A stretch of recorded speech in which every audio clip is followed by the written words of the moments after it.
Eri has a backstory that's so unbelievably sad that you'd think it was made up by a writer who was trying way too hard to make a tragic backstory. She lived with her original mother and father, presumably happily, until one day she accidentally killed her father with her quirk. More on that later. At this point Eri's life went downhill faster than a simp who actually gets to meet their idol, and thinks they have a chance with her. Her mother blamed her for her father's death, and gave her away to her grandfather, who was the head of some villain group. At first things were okay, her grandfather apparently cared for her, but things quickly went sour again, when the group was taken over by a villain named Overhaul, who was just an absolute monster. He tortured her mentally and physically, using his quirk to pretty much take her apart and put her back together, while keeping her locked underground and calling her a monster. This lasted for about 2 years, until one day Eri managed to escape, and Dad saved her, before adopting her. And so she became the first child of the new Midoriya family. Nowadays Eri seems almost like a normal girl. At first she was a bit more shy and afraid of everything, but thanks to some help from friends and hard work, she started being more energetic and friendly, even helping other shy kids here. It's insane that she went through all that, and came out pretty okay. People say she's strong, but honestly that's an understatement. As for her quirk, Eri's quirk is called Rewind. It allows her to reverse things to a previous state. Basically she can rewind something through time, to how it was before. For example, she can turn a butterfly back into a caterpillar, and an apple core into an apple. I'd be lying if I said I understood everything her quirk can do. She can heal wounds, get rid of diseases, make people younger, turn people into monkeys, it's an evolution thing, remove quirks, and undo a person's existence, like what she did to her father. Her quirk only has 3 drawbacks. First, it's hard to control. Second, she can only rewind organic stuff, meaning she can't do it to stuff like metal or American food. And last, her quirk has a limited amount of energy. Eri has a horn on her head, which allows you to tell both when her quirk is being used, and how much energy she has stored up. The bigger the horn, the more power she has. Something else you could call a weakness is that her blood can be used to do similar things to her quirk. Which is why that Overhaul guy did what he did, he used her blood to make quirk erasing bullets. I also think her quirk has something to do with that new drug Dad made, meaning a lot of people would want to get their hands on her.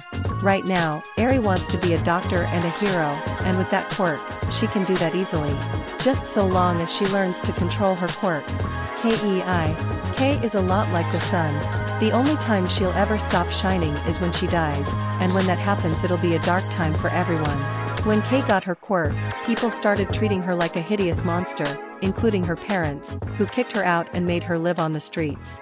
She survived on the streets for a while, until a villain found her, and captured her, using her as a weapon, until Dad saved and adopted her. Despite everything she'd been through, Kei's upbeat attitude and optimistic outlook never went away. She's the most positive person I've ever met, and I have no idea how. According to her, being sad won't help her, which is true, but that's not really how emotions work. I know I'm not really the person who should be saying that, but even I know that much. However, there is something that might prove she has a secret hatred towards the world. Her love of puns. Not just any puns, but the cringiest puns imaginable. Like her puns are probably the only thing in the world that can make me feel pain anymore. Her quirk is called petrification. It's as simple as it is scary. You look at her eyes, you turn to stone for 24 hours. Although funny enough, her eyes are apparently really pretty, like emeralds. This quirk also gives her snakes for hair, for seemingly no reason. I can't really figure out if they're alive or just her. They aren't very dangerous, but they can eat, and the food will end up in her stomach. Kiba. Kiba. Can't live without her, it's amazing I'm still alive being around her. Kiba was, believe it or not, a regular girl once until her quirk came in. Not only did this mean she had to drink blood to survive, but it also caused her to keep breaking things with her immense strength, so her parents kicked her out. She lived alone on the streets for a while, forced to steal and attack people in order to survive, until she met me, and we decided to stick together. She didn't need to attack people to get blood, and I got someone to entertain me. While we were living out on the street, she started to feel insecure, and so she developed this chuny personality to hide her real feelings.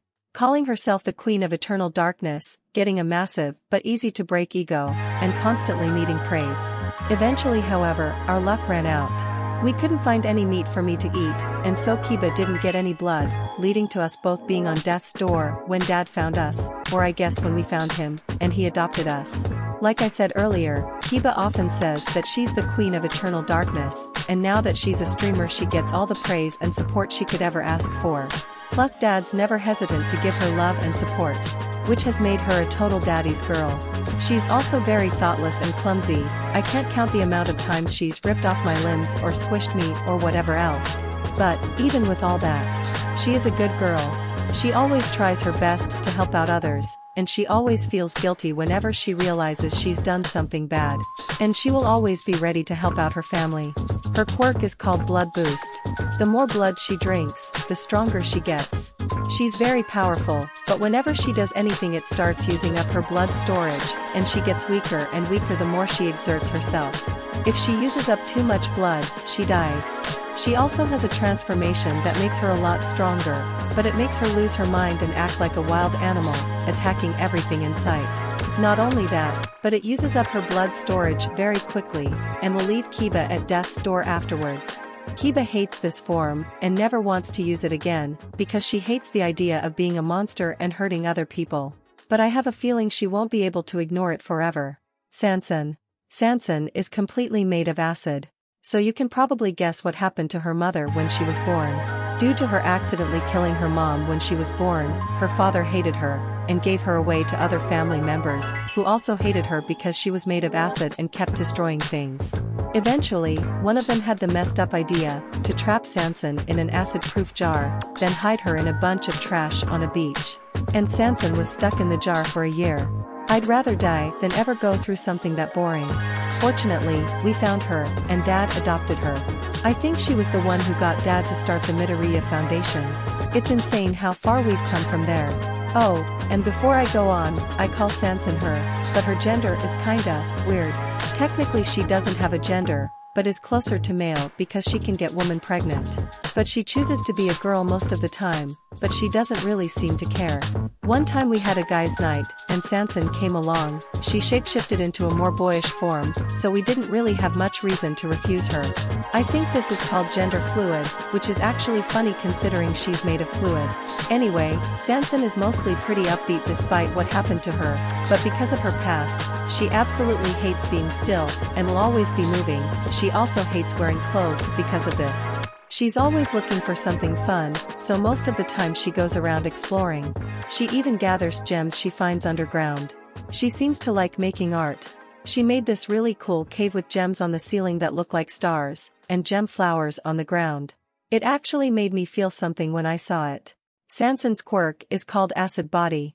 Like I've said, her entire body is made of acid, and she can move around through some kind of weird psychic-like power. Being made of liquid, she is practically immune to most kinds of attacks, and while she's not very strong normally, she can manipulate her body in weird ways to make her attacks hit very hard. While Sansan is very strong, she also has some very bad weaknesses. You can freeze her, evaporate her, if you electrocute her you can stun her for a bit. If you can keep her from moving around she's not very strong and so you could trap her. And her weird psychic body control isn't very strong, so sound waves and vibrations can cause her to lose control of her body.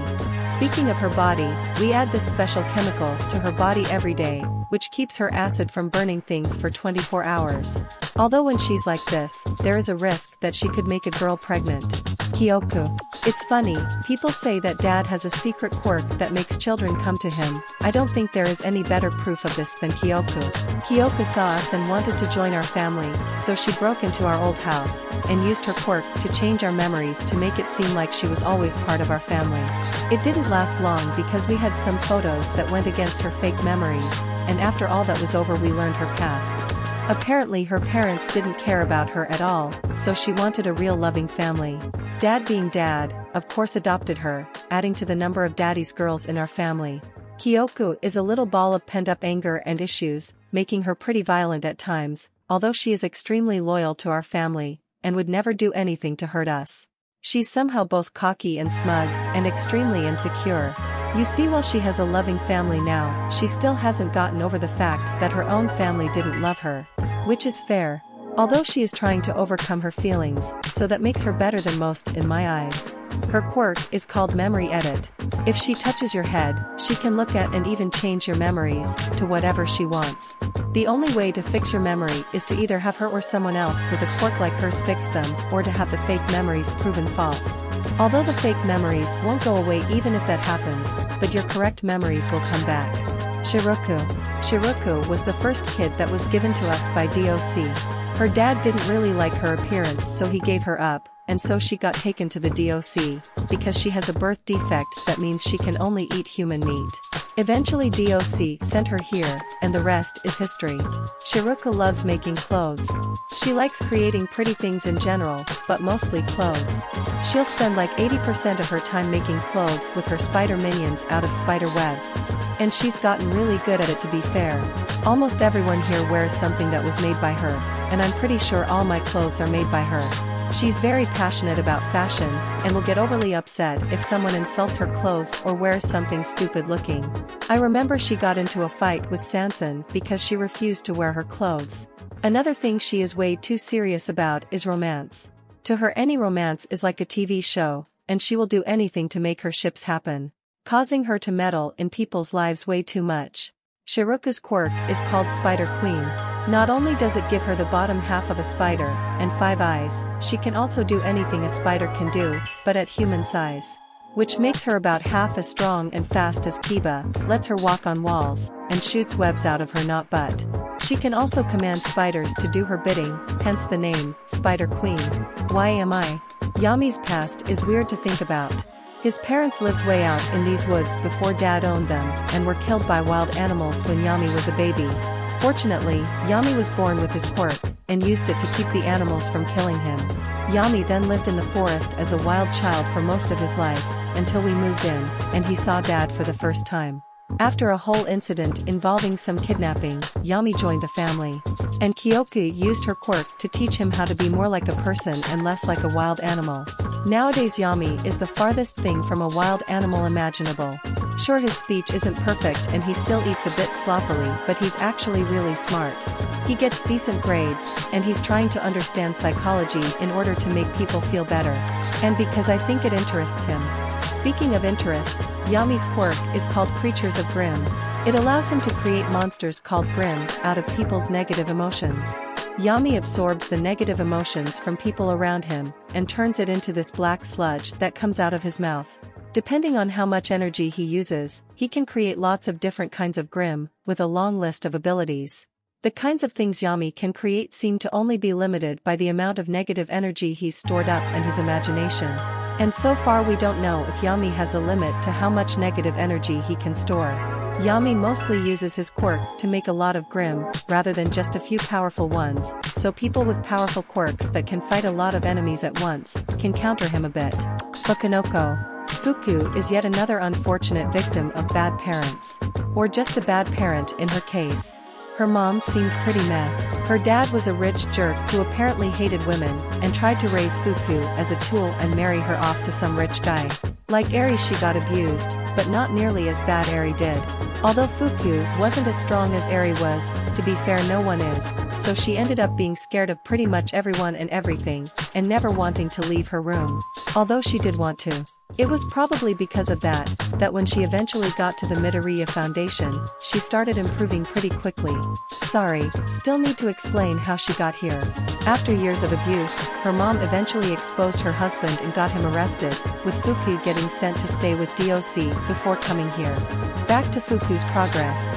Fuku is actually really friendly and super nice, but due to her trauma she has a hard time trusting or approaching people. Because of this she tends to get really scared when new people come to her, shouting out ridiculous things that she's afraid you're going to do to her, before running away. Worst case scenario, she'll even use her quirk on accident, but that's unlikely thanks to her training. Fuku mostly prefers to stay in her room even now, but when she does come out it's mostly to either cook, or do archery. Speaking of which, Fuku is actually very talented. She can write, draw, cook, shoot a bow, and even sew. And she's a lot more determined than you'd think. Mostly because she's afraid of disappointing or angering people. Fuku's quirk is called Fear Gas. She can release a gas around her body, and if you breathe it in, you'll be stuck in a waking nightmare. Your worst fear will come to life and you'll be completely powerless as you're tortured by illusions. It's horrible. Good news, Fuku has a lot more control over it than she used to, and it doesn't stay around for long. So even if she does use it, it should be easy to avoid. Otoko. There's not really much to say about Otoko. His story is pretty much the same as Shiroku. His parents gave him up after he was born, and he was with DOC until he came here. He's a really quiet guy, mostly keeping to himself, probably because he can't talk, and doing very quiet things. Like reading, painting, taking care of plants, or relaxing in the pool. His quirk is called Fueled by Fear. If you touch him, and you feel a certain amount of fear, you will explode into flames. And that's all we know about it really.